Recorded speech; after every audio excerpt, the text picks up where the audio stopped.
আসসালামু আলাইকুম রহমতুল্লাহ। Hello viewers, ষষ্ঠ শ্রেণীর শিক্ষার্থী বন্ধুরা, আশা করি ভালো আছো। ম্যাথ এডুকেশন অনলাইন শিক্ষা পরিবারের পক্ষ থেকে তোমাদের সবাইকে স্বাগতম। আজকে তোমাদের বাংলা দ্বিতীয় পত্র বইয়ের ৪৩ নম্বর পৃষ্ঠা থেকে আলোচনা শুরু করবো। চলো আলোচনা শুরু করা যাক। বাক্যতত্ত্ব ধ্বনি দিয়ে আমরা যে আলোচনা শুরু করেছিলাম, শব্দে এসে তা নির্দিষ্ট কাঠামো লাভ করেছে। শব্দ থেকে বৃহৎ একক হলো বাক্য। পরীক্ষায় প্রশ্ন আসবে, শব্দের একক কি? শব্দের একক হলো বাক্য। ঠিক আছে, এখানে বলছে শব্দ থেকে বৃহৎ একক হলো বাক্য। তাহলে বোঝা গেল শব্দের একক কি? বাক্য। আমরা যে শব্দই শিখি না কেন, লক্ষ্য থাকে তাকে বাক্য প্রয়োগ করার। কি বলছে? আমরা যে শব্দই শিখি না কেন, লক্ষ্য থাকে তাকে বাক্যে প্রয়োগ করার। যেমন পরে একটি শব্দটি বাক্যে প্রয়োগ করতে হলে আমাদের তা এভাবে প্রয়োগ করতে পারি। আমি পড়ালেখায় আনন্দ পাই। কি পাই? আমি পড়ালেখায় আনন্দ পাই। বুঝে পড়তে হবে। এক জাতীয় বই সবসময় পড়তে ভালো লাগে না। ছেলে মেয়েদের পড়ার সঙ্গে লেখার অভ্যাস করা দরকার। কি বলছে? আমি পড়ালেখায় আনন্দ পাই। আবার এই জাতীয় বই সবসময় পড়তে ভালো লাগে না। ছেলে মেয়েদের পড়ার সঙ্গে লেখা অভ্যাস করা দরকার। সবগুলি সত্য। বাক্য তৈরি করছে, সেন্টেন্স তৈরি করছে। যেটা বাক্য এবং বাক্যের জন্য প্রয়োজনীয় উপাদানগুলোর সম্পর্কে বাক্যতত্ত্ব আলোচনা করা হয়। এখানে প্রশ্ন আসবে, বাক্যতত্ত্বে কি আলোচনা করা হয়? এটা বাক্য এবং বাক্যের জন্য প্রয়োজনীয় উপাদানগুলোর সম্পর্কে বাক্যতত্ত্ব আলোচনা করা হয়। ঠিক আছে, এটা যেটা এমসিকিউ প্রশ্ন বানাবে যে বাক্যতত্ত্বে কি আলোচনা করা হয়। বাক্য এবং বাক্যের জন্য প্রয়োজনীয় উপাদানগুলোর সম্পর্কে বাক্যতত্ত্ব আলোচনা করা হয়। ঠিক আছে, খেয়াল রাখবো। বাক্যের পরিচয়। আমরা বাক্য তৈরি করি এক বা একাধিক শব্দ একত্রে সাজিয়ে। যেমন আমি বাড়ি গিয়ে ভাত খাবো। মনে রাখতে হবে, শব্দ যখন বাক্যে স্থান পায় তখন তার পরিচয় হয় ভিন্ন।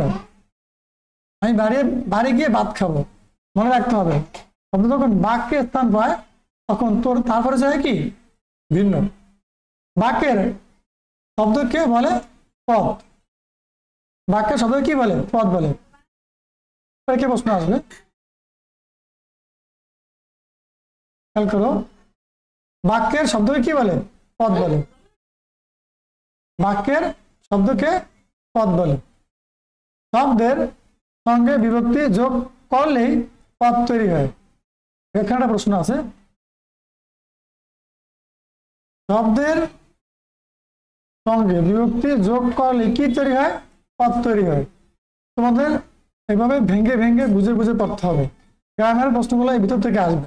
ঠিক আছে, বাক্যের শব্দকে বলে পদ, আর শব্দের সঙ্গে বিভক্তি যোগ করলে কি তৈরি হয়? পদ তৈরি হয়।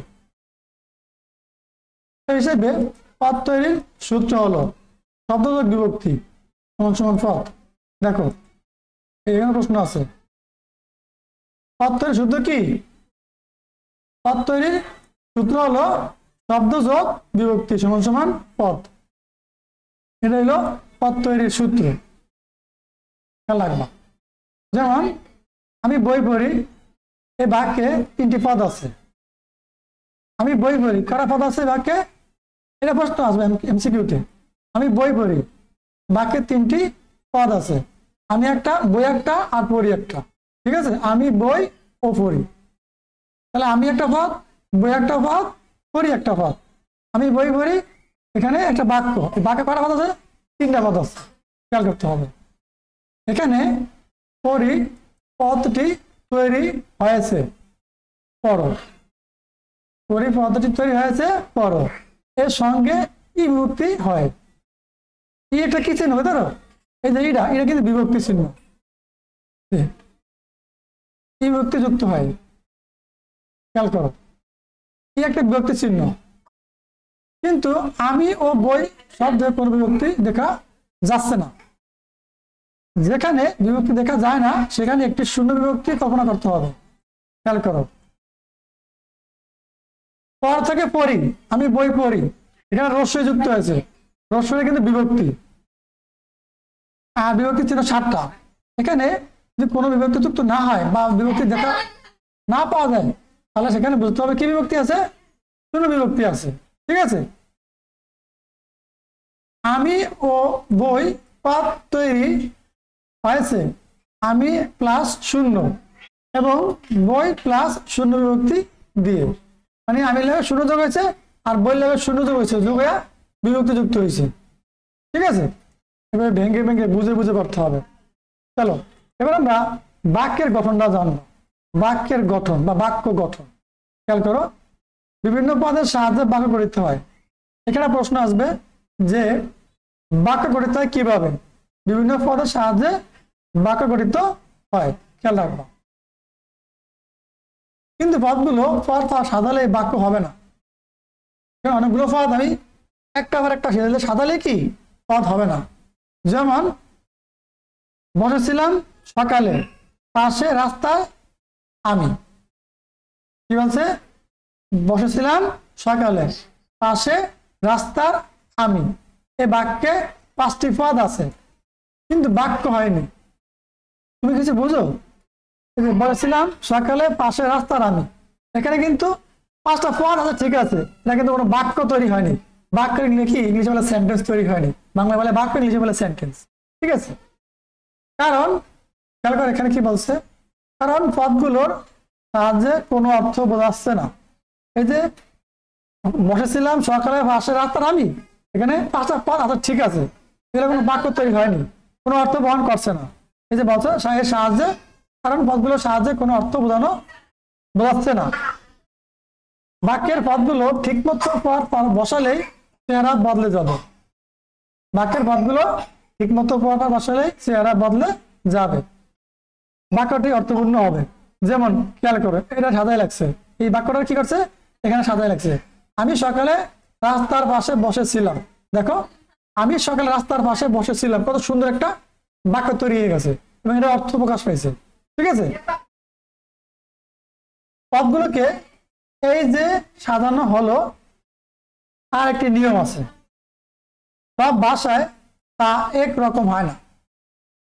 এই যে পদগুলো আমি সাজাইছি এখানে একটা নিয়ম আছে, সব ভাষায় তা একরকম হয় না। ইংরেজিরা বলে আমি খাই ভাত, ইংলিশে বলে আই ইট রাইস, কিন্তু বাংলায় আগে ভাত আসে, তারপর আমরা খাই বলি, আমি ভাত খাই। ঠিক আছে, ইংরেজিরা বলে কি আমি খাই ভাত, কিন্তু ইংরেজি অর্থ একই দাঁড়ায় আই ইট রাইস। তাহলে আমরা এখন বাংলায় আছি, আমরা বলি কি আমি ভাত খাই, মানে কি বাংলা উচ্চারণ আমরা বলি আমি ভাত খাই, আর ইংরেজিরা বলে কি আমি খাই ভাত। ঠিক আছে, এই পার্থক্যটা বুঝতে হবে। এই বাক্যেই পদ সাজানোর নিয়মটি লুকিয়ে আছে। কে খাবে, আমি, কি খাবে, ভাত, হলো মূল কাজ। কে খাবে, আমি খাবো, কি খাবে, ভাত খাবে, বুঝতে হবে, হলো কি মূল কাজ। যে কাজ করে তাকে বলে কর্তা। খেয়াল করো এখানে প্রশ্ন আছে, যে কাজ করে তাই কি বলে, কর্তা। কাজটি হলো কর্ম, আর ক্রিয়া তো আছেই, খাওয়া। খেয়াল করো, যে কাজ করে তাকে বলে কর্তা, আর যে কাজটা করব কাজটা হলো কর্ম, আর ক্রিয়া কি, এই যে খাই ভাত খাওয়া, খাওয়া শব্দটা কি ক্রিয়া। খেয়াল রাখবো, বুঝে বুঝে পড়তে হবে ভেঙে ভেঙে। এখন সূত্রের আকারে বলা যায় বাংলা বাক্যের গঠন হলো, খেয়াল করো, বাংলা বাক্যের গঠন কর্তা যোগ কর্ম যোগ ক্রিয়া, ইংলিশে বলে সাবজেক্ট যোগ অবজেক্ট যোগ ভার্ব। খেয়াল করো, এই যে এখানে সূত্র আকারে বলা যায় বাংলা বাক্যের গঠন হলো কি কর্তা যোগ কর্ম যোগ ক্রিয়া, ইংলিশে বলে কি সাবজেক্ট যোগ অবজেক্ট যোগ ভার্ব। ঠিক আছে, সংক্ষেপে এই যে এস ও বি, এস এ সাবজেক্ট, ও তো অবজেক্ট, বিতে ভার্ব। খেয়াল করবা, কখনো কখনো বাক্যের এই গঠন সূত্র মানা হয় না, কিন্তু সাধারণভাবে তা অনুসরণ করতে হবে, কিন্তু সাধারণভাবে তা অনুসরণ করতে হবে। শিক্ষার্থী বন্ধুরা, আজকে আলোচনা তৈরি ছিল। এই চমৎকার আলোচনা তোমরা শুরু শেষ পর্যন্ত মনোযোগ সহকারে দেখো, আশা করি ভালো লাগবে। এর সাথে তোমাদের সকল বিষয়ের ধারাবাহিক ক্লাস আমাদের এই ম্যাথ এডুকেশন ইউটিউব চ্যানেলে এবং ফেসবুক পেজে পেয়ে যাবা, সেখান থেকে পাঠাক্রমে দেখে নাও। সবাই ভালো থাকো, আল্লাহ হাফেজ।